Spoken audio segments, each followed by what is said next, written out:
Olá, minha gente, sejam muito bem-vindas a esse canal. Eu sou Janaína e hoje eu quero conversar com vocês sobre a crise dos 30. Eu completei 30 anos essa semana e eu venho falar aqui para vocês um pouco mais sobre mim, sobre essa fase que está iniciando na minha vida, juntamente com a maternidade. Mas antes de eu começar esse papo, já se inscreve aqui no canal se você ainda não é inscrito, clica aqui no sininho para ativar as notificações e compartilha esse vídeo, curta esse vídeo se você gostar, vai me ajudar demais. Bem, minha gente, eu amo fazer aniversário. Eu sou aquariana e, como boa aquariana, gosto de comemorar, gosto de receber felicitações, parabéns. Então, é uma data muito especial para mim. E 30 anos, minha gente. Acho que você já deve ter ouvido falar, né, que a gente passa por uma crise dos 30, né? Isso aconteceu com vocês? Bem, comigo, lá para acho que uns 2 anos, se eu não me engano, uns 2, 3 anos atrás, eu escrevi uma carta, né, falando sobre isso, sobre essa crise dos 30, porque eu não sei se é comum a todo mundo, mas comigo aconteceu. Eu vim sentindo essa necessidade de mudança interna, sabe? Essa necessidade mesmo de olhar para dentro e ver o que estava precisando organizar, mudar os padrões, mudar os comportamentos, daquilo que não estava fazendo bem.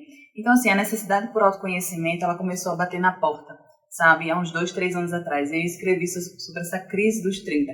Porque quando a gente está no início dos 20 anos, né? 20 anos. E aí, eita, agora eu tenho que organizar a minha vida, né? Porque no período de 20 a 30 eu preciso ter minha vida organizada, eu preciso ter todos os meus planos, projetos andando muito bem. Eu não posso mudar, porque a minha escolha que eu fiz lá com 20 anos, ela vai ter que prevalecer durante a minha vida inteira. Vocês percebem o quanto de imaturidade, óbvio, né? Pela idade, imaturidade, o quanto de crenças limitantes a gente vem carregando, padrões que não são bons para a nossa saúde mental e a nossa vida emocional mesmo, que a gente aprende quando sai do ensino médio, né, para começar essa vida de adultos. A gente está lá no ensino médio, se preparando para o vestibular, escolhendo uma profissão que muitas vezes é escolhida assim no susto, sem muita análise, sem muita pesquisa, porque a gente precisa dar respostas, né, para o mundo. A gente já nasce precisando dar respostas para o mundo, principalmente quando se é mulher. Mas isso é assunto para outro vídeo. Enfim, então a gente sai do ensino médio precisando fazer escolhas muito importantes. E essas escolhas, no meu caso, foi assim, né? Eu cristalizei que essas escolhas eu tinha que levar para a minha vida inteira. Eu que sou uma pessoa que amo mudar, que eu preciso de flexibilidade, que faz parte da minha personalidade, né? Experimentar coisas novas, o novo me atrai, o novo me enche os olhos. Então, assim, eu ter que ir lá atrás fazer escolhas que seriam para a minha vida inteira, já me colocava em caixinhas, que a aquariana não gosta de ser colocada em caixinhas, né, minha gente? Já me colocava em caixinhas que eu me sentia desconfortável, né? Mas mesmo assim seguia o flow, né? Seguia o caminho, seguia o que estava previsto, né? O que estava programado, o que era mandado fazer naquela época. Então, eu quis ser jornalista de primeira mão, né? Minha escolha profissional naquela época era ser jornalista. E aí eu lembro que eu tentei o vestibular acho que 3 vezes para jornalismo e por causa da minha ansiedade, por causa do meu nervosismo mesmo, eu nunca passava, eu sempre ficava na lista de espera, nunca conseguia. E aí eu digo, peraí, eu preciso entrar na faculdade, então eu vou mudar, vou escolher outro curso aqui, já que jornalismo não está dando certo, eu vou escolher outro curso. E aí veio o serviço social, né? Meio que eu olhei a grade do curso, eu vi assim, tem tal disciplina que eu gosto, então eu vou nesse curso aqui. Eu nem sabia o que fazia um assistente social, eu fui pela grade curricular. E aí chego no curso, vi que muita da grade curricular me agradava e muitas das aulas, das discussões me agradavam, então eu digo, peraí, então acho que aqui vai ser o meu terreno, aqui acho que vai ser legal. E também porque a profissão se apresentava, né, como uma profissão que eu podia trabalhar em diversas áreas, né, não seria uma coisa fechada, não seria uma coisa muito engessada. Achava eu naquela época, né? Então, assim, comecei a minha carreira profissional e aí fazendo as escolhas, fazendo as descobertas, só que aí chega perto, nos 27, 28 anos e eu vi, eita, peraí, as coisas não estão do jeito que eu queria, não. Será que eu perdi tempo com aquelas escolhas que eu fiz? Será que eu fiz escolhas erradas? Será que eu não posso mais mudar? Será que eu vou ter que seguir nesse caminho? Aí começam os questionamentos. né? Eu estou me aproximando dos meus 30 anos e eu não consegui ter a estabilidade que eu queria, eu não consegui realizar os sonhos que eu queria. E a angústia foi batendo, né? E aí eu escrevi aquele texto, que eu não vou ler aqui para vocês porque eu não sei onde é que ele tá, mas eu sei que eu escrevi esse texto e eu falava muito dessas angústias que se aproximava dos meus 30 anos. E aí nos meus 28 anos eu engravido, ó, a pessoa que já estava cheia de questionamentos, né, sem saber para onde ir, aí, pô, uma gravidez de surpresa, porque a minha gravidez ela não foi planejada, mas ela foi desejada por muito tempo, já senti o desejo de ser mãe há muito tempo, mas o planejamento eu sempre jogava para frente, porque eu queria ter tudo organizado. Se uma coisa que a minha Jana, dos meus 20 anos, me ensinou, foi que não dá para ter o controle de tudo. Ter controle de tudo é ilusório. Não dá, não existe, não tem como a gente controlar o tempo, os acontecimentos, não dá para controlar pessoas. Então, assim, é muito ilógico a gente seguir num caminho de querer ter controle das coisas. E eu percebo que na minha postura, né, na minha formação, na minha personalidade, essa questão do controle está muito forte, porque eu sempre coloquei as minhas questões profissionais, de estudo, levei sempre isso muito a sério. Então eu queria muito que essas coisas estivessem organizadas e estabelecidas para que eu pudesse alçar os meus voos, né, realizar os meus sonhos mais ousados. Mas as coisas não acontecem como a gente quer. E a gente precisa ter flexibilidade, a gente precisa ter aquele lastro, sabe, emocional de você aguentar, suportar quando as coisas não estão indo como você quer. Então, assim, aquele meu lastro, aquela minha resiliência que a gente chama, estava muito curtinha, sabe? Quando me esticava demais, eu já me via nervosa, já me via perdida. Então, assim, eu precisei mesmo passar por esse momento de, não, peraí, não tá indo do jeito que eu quero, então aonde é que eu tô errando? Eu tô errando em não olhar para mim, eu tô errando em não ouvir a minha intuição, eu tô errando em não me autoconhecer, em ter seguido por muitos anos o que os outros diziam que seria bom para mim e não ter ouvido a minha voz, o meu coração, a minha intuição. Então foi nesse momento que eu passei a olhar para dentro e aí coincidiu com o momento da pandemia, né, que todo mundo ficou enclausurado, sem poder sair, sem poder fazer nada, então foi meio que obrigatório você olhar para dentro. Então quem pegou essa oportunidade, porque eu falo que foi uma oportunidade para a gente se perceber, olhar para dentro, ver o que está errado, como ser humano mesmo, para dar passos adiante quando tudo isso terminasse, né, voltasse ao normal.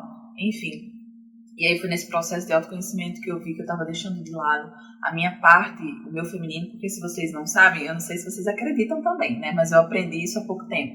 Nós somos formados por duas energias, o feminino e o masculino, então as duas estão presentes dentro da gente. Então, quando o masculino se sobressai, que é essa parte mais ativa, mais proativa, mais resolutiva, né, de controle e tal, quando ela se sobressai, o nosso feminino, ele diminui, né?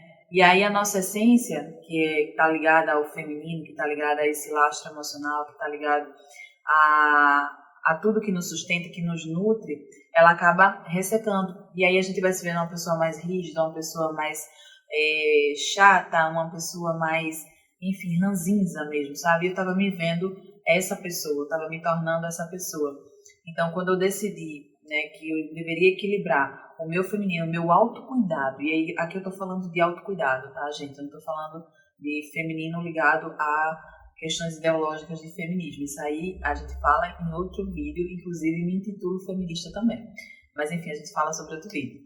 E aí decidi equilibrar essas energias, sabe? Para que eu pudesse conseguir conquistar os meus sonhos por meio da organização, do planejamento, dessa parte mais ativa que o meu masculino me dá, no meu suporte, e conseguir suportar quando as coisas não estiverem dando certo com o meu feminino robusto, nutrido, né? O meu feminino me dando suporte, lastro emocional, para eu poder juntar os meus caquinhos, esperar as coisas acontecerem no devido tempo e mesmo assim não perdendo a motivação, não perdendo a esperança, não perdendo a alegria de viver. Então o feminismo o feminino, perdão, tem essa parte muito importante dentro da gente.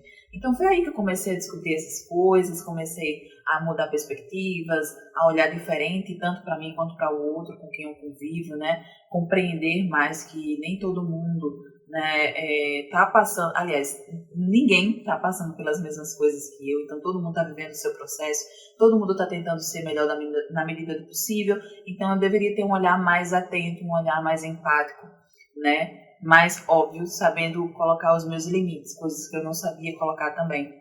Então tudo isso veio acontecer há 2 anos, então eu chamo de crise dos 30, voltando ao tema desse vídeo, né, eu gosto de fazer uma contextualização, voltando ao tema desse vídeo, porque a crise dos 30, para mim, foi isso, foi esse start que eu precisei ter, né, para organizar a minha vida no sentido de olhar para trás, o que é que eu fiz que deu certo, o que é que eu fiz que eu não estou querendo fazer mais, o que é que eu pretendo fazer daqui para frente. Então, os meus anos, dos 30 anos, que começou ontem, né, no dia 27 de janeiro, hoje é dia 28, para quem está assistindo esse vídeo, estou gravando no dia 28. Então, assim, o que é que eu quero para esses meus 30 anos que está se aproximando? Que mulher é essa? E aí coincidiu de eu estar aflorando na maternidade, né?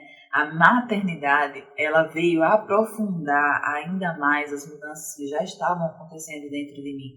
Coincidiu com essa crise dos 30, coincidiu com a pandemia, coincidiu, os astros se alinharam para que Janaína pudesse olhar para dentro, ver as suas potencialidades, ver as suas fragilidades como potência, né? Porque a gente tende a achar que fragilidade é coisa ruim, e não é. Fragilidade faz parte de todo ser humano, e quanto mais frágil, quer dizer que você não se tornou uma pessoa insensível, uma pessoa que não consegue olhar para o outro e enxergar a dor dele. Então, se eu reconheço que eu tenho fragilidades, eu também reconheço no outro as fragilidades dele e posso ter empatia por ele, né? Então, assim, casou tudo isso, e a maternidade só veio aprofundar esse meu aflorar para essa nova Janaína. Então, eu já amo demais essa minha nova versão comunicativa, né? Porque aquele meu desejo da Janaína lá dos 19, 18 anos, né? Que estava iniciando na década de 20, né? Dos 20 anos, querendo ser comunicadora, querendo trabalhar com comunicação, querendo fazer jornalismo, deixei pausado aquele sonho lá, porque não era para acontecer naquele momento, e está acontecendo agora de uma forma totalmente diferente, de uma forma autônoma. Não estou trabalhando na Rede Globo, como era o meu sonho, mas estou tendo o meu próprio canal. Então é isso, minha gente. A gente tem sempre que olhar com novos olhos, com uma nova perspectiva. A minha crise dos 30, ela trouxe muita coisa boa. Ela trouxe muito refletir, ela trouxe muito despertar, muitos insights para mim. E é isso, e eu espero que isso esteja acontecendo com vocês também, se vocês estão passando por esse momento, coincidindo com o momento da maternidade. Saiba que é um momento único, uma oportunidade para você tomar as rédeas da sua vida e correr atrás dos seus sonhos, se você ainda não correu, né? Buscar aquilo que você quer, ser a sua melhor versão todos os dias, naquilo que você acredita, naquilo que faz bem para você. Então é isso, minha gente. A minha crise dos 30 só me trouxe coisas boas, e eu espero continuar dessa forma, com esse olhar, nessa perspectiva, por muitos anos. Espero que vocês tenham gostado desse papo, um pouco mais descontraído, para falar um pouco sobre mim, sobre esse meu momento. E até o próximo vídeo. Um cheiro. E me conta aqui nos comentários se vocês gostaram. E compartilha com quem vocês acham que vai gostar desse conteúdo. Muito obrigada.